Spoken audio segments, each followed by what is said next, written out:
Shalom, peuple de Dieu. Donc, que Dieu vous bénisse. Merci, Papa, pour ce temps. Merci, Papa, pour ce moment. Viens contrôler toutes choses au nom de Jésus. Donc, on disait dans la première partie que le mariage est contraignant. Dieu est le divorce et qu'on ne peut pas rentrer dans le mariage comme dans un jeu. L'euphorie qu'on a à vouloir se marier va donner place à un vécu réel dans le mariage qui ne sera pas du tout facile. Et je rappelle, je suis le serviteur de Dieu, consacré comme prophète. Je suis marié depuis 18 ans et 20 ans de relation avec mon épouse. Donc, le mariage, on en connaît un peu. On a suivi beaucoup de couples, on a formé des couples au mariage. Et c'est très important de comprendre que le mariage, ce n'est pas un jeu. Ce n'est pas un jeu. Et je finissais la réponse de la semaine dernière en disant que la première cause pour le divorce dans le mariage, c'est l'infidélité. C'est l'infidélité. Et j'ai rappelé que convoiter quelqu'un, Jésus dit que c'est déjà couché avec cette personne-là. Mais ce qui va casser le mariage, c'est le fait d'aller coucher avec quelqu'un. Parce que coucher avec quelqu'un d'autre alors qu'on est marié, c'est comme si on mourait à l'ancienne alliance et on naissait dans une nouvelle alliance. Donc le mariage devient caduc. Mais on a la force de pouvoir pardonner. Et même si Dieu nous donne la force de pardonner, il faudrait que dans les premiers mois, on n'ait pas de relation intime. Pendant 6 mois à peu près, on n'ait pas de relation intime. Et qu'on se fasse suivre, afin que tout ce qui a été rapporté par celui qui a été trompé, celui qui allait tromper, que tout cela soit stoppé net par la gloire de Dieu. Amen. C'est très, très, très important. Le mariage, c'est la cellule. La famille, pardon, c'est la cellule de base, n'est-ce pas, de la société. Amen. En sociologie, on dit que la famille, c'est la cellule de base. Amen. Donc, il est important qu'on comprenne que cette cellule de base-là commence par un couple. Commence par une union, commence par des gens qui se mettent ensemble. Et bibliquement parlant, le mariage est contracté entre un homme et une femme. Amen, amen. Donc, c'est important de comprendre que si tu rentres dans le mariage n'importe comment, Satan fera de ton mariage ce qu'il veut. Amen, amen. On ne rentre pas dans le mariage parce que la fille a de beaux yeux. On ne rentre pas dans le mariage parce que l'homme il a des abdos saillants. Non. On rentre dans le mariage parce qu'on a trouvé la personne qui nous correspond en tout point de vue. Spirituellement, psychologiquement, socialement, sur le plan du projet, sur le plan de la vie de prière qu'on aura, de nos projets de vie, de notre projet d'éducation. C'est comme ça qu'on rentre dans le mariage. Bien aimé, quand quelqu'un rentre dans ta vie et que la personne te correspond, quelle que soit la situation, vous allez y arriver. Et j'ai rappelé que nous, dans notre cas, ça fait 10 ans qu'on ne s'est plus pris la tête, 10 ans qu'on ne s'est plus disputé, alors qu'on n'est pas toujours d'accord sur tout. Mais par la grâce de Dieu, on a réussi à trouver notre point de patinage et on arrive, même quand on n'est pas d'accord, à se parler. On peut faire silence parce qu'on est un peu contrarié. On peut bouder un peu parce qu'on n'est pas content. Mais ça ne va pas rester longtemps parce qu'on va faire le pas pour demander pardon. Et j'ai rappelé aussi que ce n'est pas parce que toi, tu penses n'avoir rien fait de mal que celui qui dit que tu lui as fait mal est en train de mentir. Il faut prendre en compte la douleur du conjoint, la douleur de la conjointe, la douleur de la personne qui partage ta vie. Ce que toi tu ressens, que tu es bien dit ou pas dit, que tu n'as rien dit de grave, c'est pas ça le plus important. Le plus important, c'est que lui ou elle ressent la douleur par rapport à ce que tu as dit. Amen. Pardon.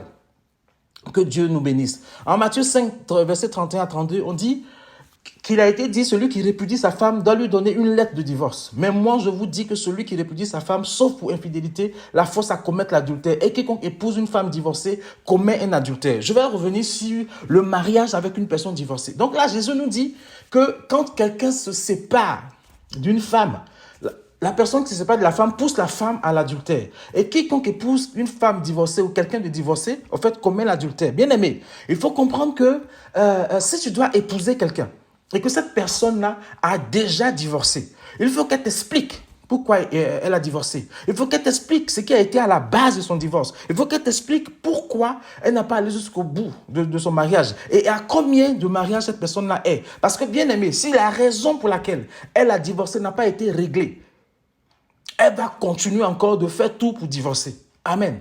Et c'est pour cela qu'il est important aussi, dans la formation du mariage, de voir le background des gens, d'où les gens viennent, comment ils ont vécu dans leur mariage, quel est leur idéal de mariage, comment leurs parents ont vécu. Parce que si tu viens d'une famille où les parents ont divorcé, sans faire exprès, tu feras tout pour divorcer. Parce que tu vas te dire à toi-même, malgré toi, que de toute façon, tes parents n'ont pas réussi leur mariage, toi-même tu es condamné à ne pas réussir ton mariage, et inconsciemment, tu vas tout faire pour rater ton mariage. Donc il est important, quand vous rencontrez des gens qui veulent se marier, mais qui sont divorcés, Demandez à la personne pourquoi elle a divorcé.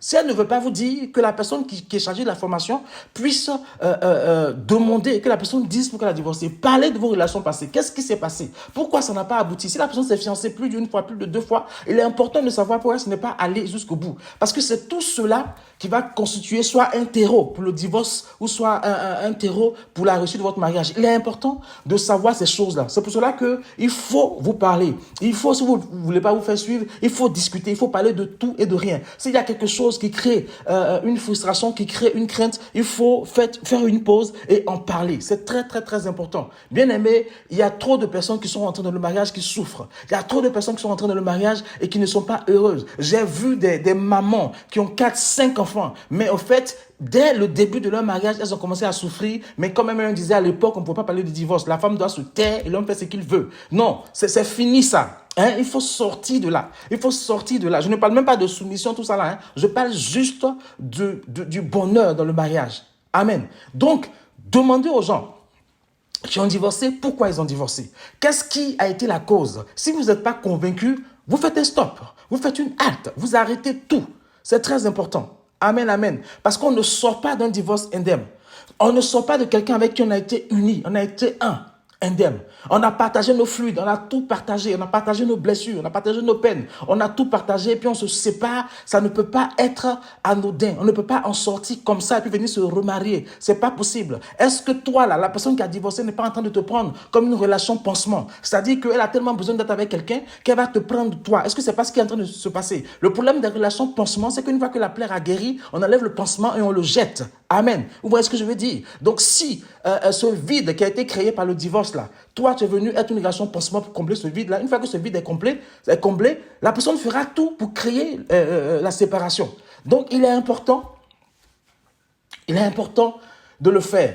On a la grâce, hein. J'ai la grâce de travailler en psychologie, mon épouse a la grâce aussi d'être un peu dans la psychologie. Donc quand on suit des couples, on va parler aussi sur le plan psychologique. On va parler de la famille de la personne. Qu'est-ce qui s'est passé quand tes parents ont divorcé? Quel effet ça a eu sur toi? Et en fonction de ce qui va ressortir, on va prier. On va prier pour que Dieu puisse nous aider à rentrer dans ce mariage. Le mariage n'est pas un jeu. Parce que si c'est pour te marier, et puis dès que tu es fâché, ton mari va dormir dans le canapé. Si c'est pour te marier, et puis que dès que tu es fâché, la femme doit sortir. Si c'est pour te marier, et puis dès que vous êtes en désaccord, l'un doit aller dormir à l'hôtel, ça ne sert à rien.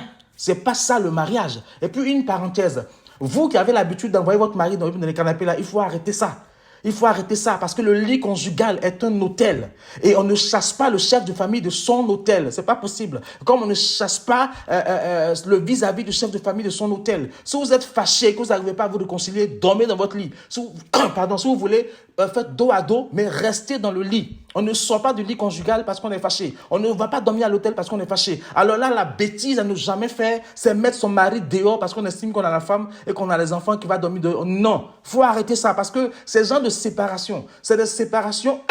Vous pensez que c'est juste une colère qui fait que le mari va dormir dans le canapé. Mais le diable, il voit une séparation, il voit une faille dans laquelle il va s'engouffrer. Et Dieu est attristé de voir ça. Quand ton mari sort pour aller dormir à l'hôtel, le diable voit une faille. C'est une séparation. Une séparation. Elle est temporaire, mais ça reste une séparation. Le diable voit une faille et va utiliser ça pour vous créer des problèmes. Et Dieu est attristé. Donc, arrêtez-moi, excusez-moi l'expression, c'est bêtise de chasser quelqu'un de la maison parce qu'on est fâché ou de faire dormir l'homme de le canapé. Ça, il faut arrêter ça. Vous êtes en train de créer vous-même les conditions pour une séparation. Parce qu'un jour, celui qu'on va toujours mettre dans le canapé, un jour, celui qu'on chasse de la maison en aura marre, il partira. Et puis c'est ta soeur, c'est ta voisine, c'est ta meilleure amie, ou c'est ton meilleur ami, ton frère, qui va le prendre en charge. Et c'est comme ça que ça va arriver. On a remarqué que dans les couples, le meilleur ami devient après l'amant, ou la meilleure amie devient après l'amante, parce que c'est la personne à qui on va aller parler. Ta meilleure amie m'a chassé, ton meilleur ami m'a chassé. Donc, faisons attention.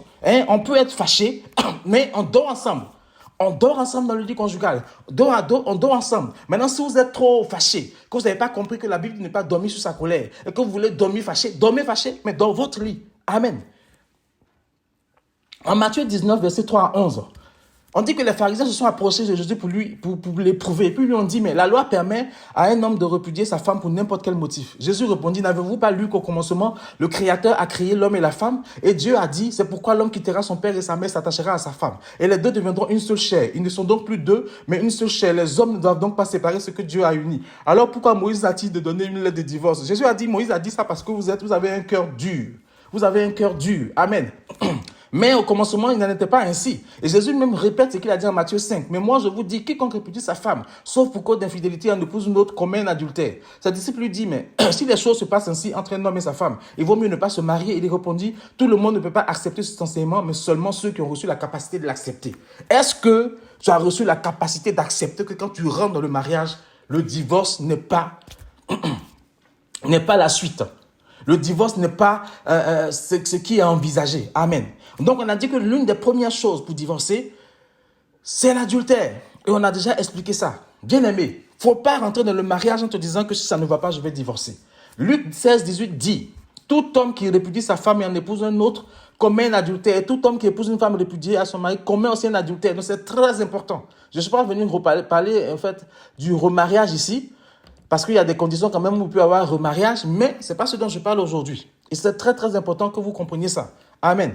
La Bible dit aussi que la deuxième chose qui peut permettre que le mariage soit rompu, c'est qu'une femme mariée à son mari est unie à celui-là par la loi tant qu'il est en vie. Amen. Mais si son mari meurt, elle est libérée de la loi concernant son mari. Ainsi, si elle vit avec un autre homme du vivant de son mari, elle commet un adultère. Mais si son mari meurt, elle est libérée de la loi, donc elle ne commet pas d'adultère si elle épouse un autre. Ça veut dire que la deuxième chose qui peut faire que le mariage devient caduque, c'est que ton mari ou ta femme décède. Ça te libère de l'alliance, ça te libère du lien, ça te libère de la loi qui vous unissait. Donc, une veuve ou un veuf peut se remarier sans souci. Amen, amen. Une veuve ou un veuf peut se remarier sans souci. Il n'y a pas de problème, sauf si elle ne veut pas se remarier. Amen, amen. C'est très, très, très important. Mais cette personne-là qui va se remarier ne doit pas choisir juste ce monsieur parce qu'il a toujours été dans ma vie. Je l'ai connu quand mon mari était là, c'est lui qui me soutenait. Non. Pardon. Fais ton choix selon Dieu. Fais ton choix selon ce que tu veux. En plus, tu es veuve. Tu es veuf. Donc, tu as eu l'occasion de voir dans ton couple ce qui n'allait pas. Tu as eu l'occasion de voir toi-même ce qui ne fonctionnait pas. Pourquoi ton mari était tout le temps fâché? Pourquoi ta femme était tout le temps fâchée? C'est l'occasion pour toi de te remarier avec quelqu'un et de reconstruire quelque chose sur la base de ce que tu as appris. Amen. Que Dieu nous bénisse. Maintenant, 1 Corinthiens 7, 10 à 11 dit... Pour ceux qui sont mariés, j'ai un ordre qui ne vient pas de moi, mais du Seigneur. La femme ne doit pas quitter son mari. Si elle le quitte, qu'elle reste célibataire ou qu'elle se réconcilie avec lui. Et le mari ne doit pas quitter sa femme. Donc l'apôtre Paul est en train de nous dire ici là que, à part la mort et à part l'infidélité dont Jésus a parlé, il n'y a rien qui doit nous pousser à quitter le mariage. Amen. Mais il y a une troisième chose qui peut faire qu'on peut divorcer. C'est-à-dire que si vous êtes tous les deux pas enfants de Dieu, et que à un moment donné, l'un d'entre vous se convertit, la Bible dit que celui qui est converti ne va pas partir. Mais celui qui n'est pas converti est libre de partir s'il veut. Si cette personne-là qui n'est pas convertie ne peut pas accepter le fait que tu te sois converti, elle est libre de partir. La Bible dit que tu es libre parce que c'est son choix. Normalement, vous étiez pas enfant de Dieu quand vous êtes marié. Quand toi, tu t'es converti, tu es mort et tu es ressuscité en Jésus. Donc, ça fait que c'est une nouvelle personne qui est là. Donc, si ton mari ou ta femme qui n'est pas converti ne supporte pas, il peut partir. La Bible dit que tu es libre. Amen. Mais s'il consent à rester, la Bible dit que ton mari ou ta femme qui n'est pas converti est sanctifié. Mais chrétiens, n'allons pas faire comme ce que les gens nous conseillent. Amen. Dès que tu t'es converti, ton mari n'est pas converti ou ta femme n'est pas convertie, il faut divorcer. Ça ne marche pas comme ça. Parce que par ta prière, par ta vie de sanctification, tu peux gagner ton mari, tu peux gagner ta femme. Le problème de nous chrétiens, c'est qu'une fois qu'on est converti, on oublie qu'on a un mari à la maison, on oublie qu'on a une femme à la maison, on dort à l'église, on vit à l'église. Épouser quelqu'un qui n'est pas enfant de Dieu, ne te désengage pas de ton rôle d'épouse auprès de lui, de ton rôle d'époux auprès d'elle. C'est parce que tu vas te comporter en époux et en épouse que Dieu va toucher son cœur, parce qu'il va voir que malgré le fait que mon mari s'est converti, malgré le fait que mon épouse s'est converti, elle est toujours restée femme ou homme. Amen. C'est ça qui va faire qu'il va dire effectivement, Dieu, il améliore les gens. Dieu, il ne fait pas régresser, mais il nous améliore. C'est comme ça que plusieurs personnes qui se sont mariées, pas chrétiens, et dont l'un d'entre eux s'est converti, ont été gagnés à Christ parce que la femme est restée une femme. L'homme est resté un homme pour sa femme, une femme pour son homme. Amen, amen. Les choses que la femme faisait d'habitude, elle n'a pas changé. Elle s'est même améliorée. Les choses que l'homme faisait d'habitude, il n'a pas changé. Il s'est même amélioré. Parce qu'en se convertissant, Dieu a ouvert ses yeux sur certains points du mariage qu'il n'avait pas compris. Il était devenu plus doux. Il était devenu plus câlin. Il écoutait plus sa femme. Il intervenait plus dans les choses de la maison. Et ça a touché la femme. La femme a dit que si Dieu a été capable de le changer, c'est que moi, je vais le suivre parce que son Dieu est bon. Et ça a été pareil dans l'autre sens. La femme qui s'est convertie, elle est devenue encore plus douce. Elle est devenue encore plus, enfin, elle comprenait mieux son mari. Les petites choses que son mari faisait qui l'énervaient, elle l'expliquait maintenant calmement. Le mari a dit, si Dieu que tu suis là t'a changé, c'est que moi aussi je dois le suivre. Donc, quand on se convertit et qu'on finit par se convertir et que le mari reste païen ou la femme reste païenne, par notre attitude, on peut le gagner à Christ. Que le nom de Jésus soit béni. Je finis ainsi la deuxième vidéo et j'espère que ça impacte la vie de quelqu'un et on va poursuivre la prochaine fois pour la suite et la fin de cette réponse. Shalom, shalom.